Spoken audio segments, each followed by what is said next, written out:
Hello, Professor Kemmer. This is Sarah Prieto from your Business 315 Business Communications class on Wednesdays from 2:50 p.m. to 4:50 p.m. And this is my presentation on the Black Lives Matter protest/movement. My plans for research were to first gather peer-reviewed sources through the LIRN. Then I will try and set up an appointment with the ARC. My audience would include kids and adults of all ages. And then here are a few notes. After looking through the LIRN to find credible sources, I will start to incorporate them in my paper.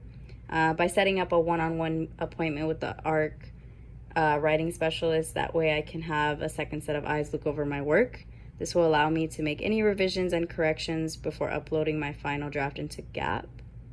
My audience would include kids and adults because BLM is something that should constantly be talked about since change hasn't been set.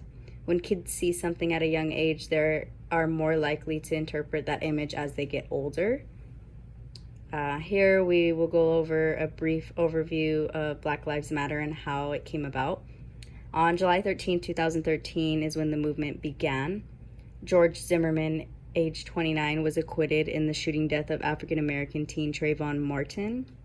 And in the case, he claimed that he was brutally beaten by Trayvon Martin, age 17, and he claimed self-defense. Black Lives Matter is a grassroots political and social movement that opposes police brutality and other forms of racially motivated violence against Black people.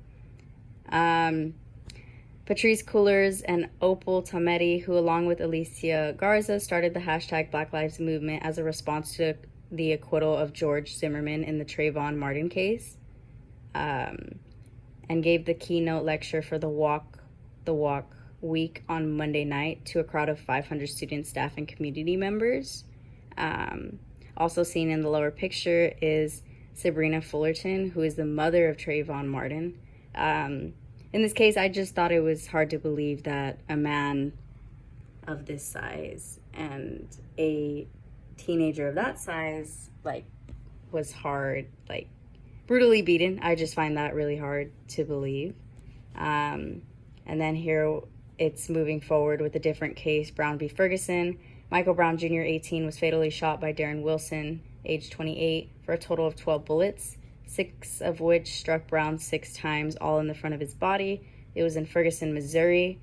Dorian Johnson. And here you can also see that it's a white cop who shot a Black man. Here's a little bit about the case. After initiating a confrontation, Darren Wilson grabbed Michael Brown by the neck, threatening him, then shooting at him. Michael Brown turned around with his hands raised after Wilson shot at his back, according to Johnson. This case actually received national recognition. And then moving forward is the 2020 Black Lives Matter protest. It was one of the largest movements in the country's history of the United States, with an estimated 15 million to 26 million people participating. Also involved were similar cases. In this case, you can see that Derek Chauvin, 45, a Minneapolis police officer, brutally murdered George Floyd, age 60, after kneeling on his neck for 8 minutes and 46 seconds on May 25th, 2020. There are similar cases involving this as well, with Daniel Pantaleo put Eric Garner in a chokehold on July 17, 2014. In both cases, both Floyd and Garner repeatedly yelled, "I cannot breathe," before they were brutally killed. And this here is kind of just depicting how many more people have to die before justice is implemented. You can see the amount of names that are on her little board, and she is basically saying how many more people have to die before justice is implemented. In the second photo, you can see how people of color are putting their hands up as a means of don't shoot and them surrendering to the police. In this next slide, we will give an overview of BLM versus COVID-19 and the differences between both of those. Based on statistics, you can see the size of protests as well as how many people are outside in the open without mask. We can compare the number of deaths from BLM that could have been prevented compared to the number of deaths from the COVID-19 pandemic. And it's basically saying, how can we respond to the instances that occur now based on what the media has shown us about police officers? Now that BLM and COVID-19 have spread dramatically around the world, we can see how they have affected each other. You can see in slide 7 how people are still protesting even with masks on. They are still responding until justice is implemented. You can see here in slide 7.